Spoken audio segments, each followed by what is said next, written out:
नमस्कार नीलिमा किचन को आपण मानक अनेक अनेक स्वागत। आज मु आपण मानक सहित शेयर करी उषुना चाउल तैयारी सरू चकुली रेसिपी। पिठा बनिब एकदम जालीदार और नरम, खाइबा को बहुत सुंदर टेस्टी।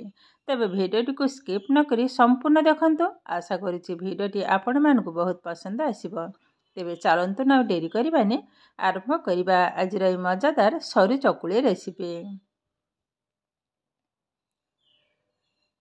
पिठा तैयारी करबा पई एठी देखंतु मो गोटे गिना चाउल नेछि। ए होंछि उषुना चाउल, जोटा कि मोटा चाउल बा नाली चाउल। आ ये चाउलर पिठाटा किंतु खाइबा को बहुत सुंदर टेस्ट लागे।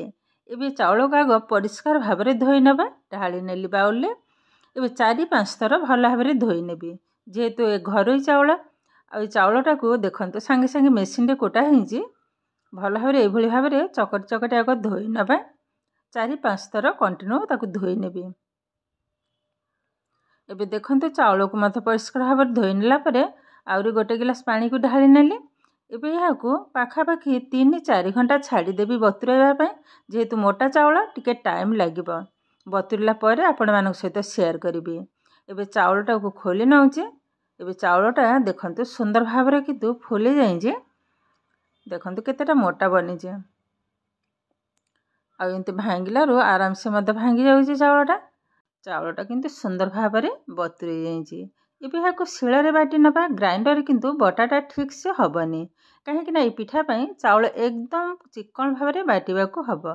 आ मो ग्राइंडरटा भी एतेटा भलो नुह, काहे कि ना मो लॉटरी रे किनिथिली 500 टंका रे। तो एबे चाउलटा किंतु आको शिଳରେ ही बाटी नबा। तो चाउलटा को ऑलरेडी किंतु मो बाटीबा स्टार्ट कर देइछि। थरे बाटी सरला परे आउ थरे बाटी नउछि। आ ए जो शिଳରେ बटा पिठा खाइबा किंतु बहुत सुंदर लगे। टिके कष्ट है किंतु पिठाटा किंतु बहुत सुंदर बने। जेमिति कि चाउल चूना कहतु किंबा ग्राइंडर बाटी की पिठा गले तार जो टेस्ट थाए से टेस्ट किंतु ये हमर शिळ बटाठू अधिका और भल लगे। शिळ बटा जे कोनोसी मसला कहतु, चाउल बटा कहतु किंबा बरी पाड़िबा पई बीरी बटा कहतु, बहुत सुंदर लगे ए शिଳରେ बाटिया द्वारा। एबे देखंतु आरी भितर किंतु सब जाक मो बाटी सारलेने। एबे उठे नबा गोटे प्लेट को। एबे शिळटा को परिष्कार भाबरे धोई नेबे। मते किंतु शिळ बटाटा भारी भल लागे। टिके कष्ट है किंतु मो बाटिबा को भारी पसंद करे। देखंतु केते सुंदर भाबरे एकदम काठुआ टाइप रे हे बटा रेडी हे गलानी। एबे शिळटा को परिष्कार भाबरे धोई नबा। आउ थरे ताको भल भाबरे धोई की पोछि नेबे। एबे देखंतु चाउल बटाटा केतेटा स्मूथ बनीची। एमिति किंतु बटा ग्राइंडर भी हबनी आ एते काठुआ भी बनिबनी।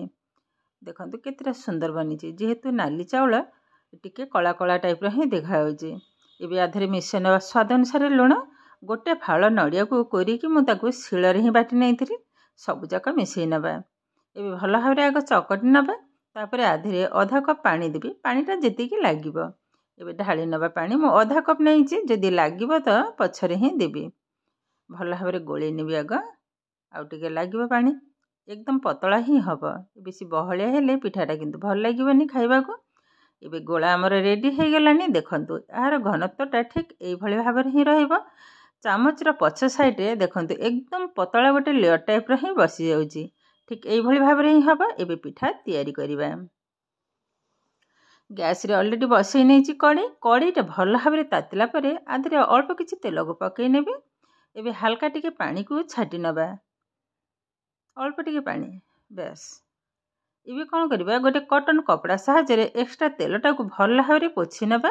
तापर पुणी किछि समय टिके छाड़ी देबी, काहे कि ना पिठा पई कड़ीटा भल भाबरे जदि न तातिबो पिठाटा ठीक से उठिबनी। एबे किछि समय छाड़ला परे कड़ीटा भल भाबरे ताति हे जाइछि। एबे गोटे चामच पकई नबा। जदि लागिबो तो पछरे पानी टिके ऐड करबी गोटे पिठा हे सरला परे। एबे देखंतु गोटे चामच ढाली नेला परे एई भली भाबरे कड़ीटा को दी साइड धरि राउंड कर नेले। एबे किछि समय छाड़ी देबा। तापर देखंतु साइड किंतु आराम से छाड़ी हे गलानी। ए पिठाटा टिके मोटा लागुची। आ 2-3 टेबुलस्पून पानी को मिसई नेबी आण रे। देखंतु एबे समान भाबरे तेल पकई नेले। हल्का टिके पानी छाटी नेला परे पुणी ताको पोछि नबा। किछि समय परे पुणी गोटे चामच आण को दे देबे। आधरे किंतु 3 टेबुलस्पून पानी को मिसई नेछि। समान भाबरे दी साइड कड़ई को धरिबे। एई भली भाबरे पुणी राउंड कर नबा। तथापि आउ टिके पानी लागिबो।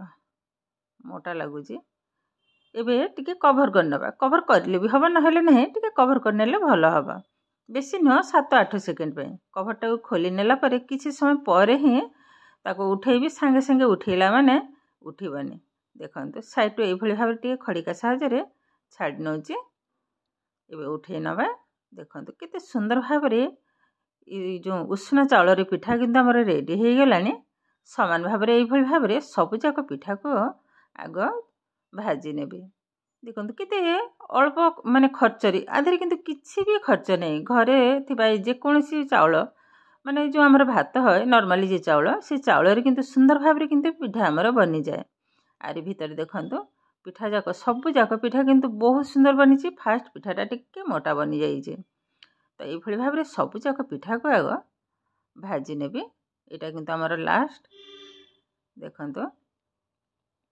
आ पिठाटा भी केतेटा नरम बनी देखंतु एकदम जालीदार पिठा बहुत किंतु सॉफ्ट एकदम आ केतेटा जालीदार जानी पारथिबे माने हाथ भी मते देखा होची बहुत सुंदर बनी पिठा और खाइबा किंतु सब पिठाटा ए पिठार टेस्ट किंतु अलग किछि भी लागबनी केवल टिके क्षीर आ चीनी हेले पिठाटा खाइबा को बहुत सुंदर लगे देखंतु केतेटा नरम बनी आ केतेटा पतला भी मध्य बनी बहुत सुंदर होइजे एबे गोटे प्लेट रे मध्य ताको फोल्ड करना पा देखंतु ए भली भाबरे भांगी नउची प्लेट रे केते सुंदर भाबरे ए उष्ण चाउलर पिठा किंतु हमर रेडी हो गलानी यहाँ क्षीर चीनी रे खाई परिबे नहले ए भली भाबरे गरमा गरम आलुदम किंबा ता सहित आउ जदि किछि तरकारी थाइबे भल लागिबो मो एठी आलुदम एवं कोबी छेंचड़ा को रखि नेली एबे देखंतु केते सुंदर भाबरे ए हमर प्रस्तुत हो गला उष्ण चाउल रे तयारी सरू चकुली रेसिपी भिडियोटी केमिति लागिला कमेंट करबा को जमा भी भूलिबेनी आउ जदि भिडियोटी भल लागे लाइक करिवे शेयर करिवे चैनल रे नुआ थले चैनल को सब्सक्राइब करबा सहित पाखरे थिबा बेल आइकन को क्लिक करिवे आगु आसुवा नुआ नुआ भिडियोर नोटिफिकेशन सर्वप्रथम आपण मानक पाखरे पहुँची जिवो फेसबुक पेज रे देखुथिले पेज को निश्चय फॉलो करिवे ताहले आज पई रहउची नमस्कार।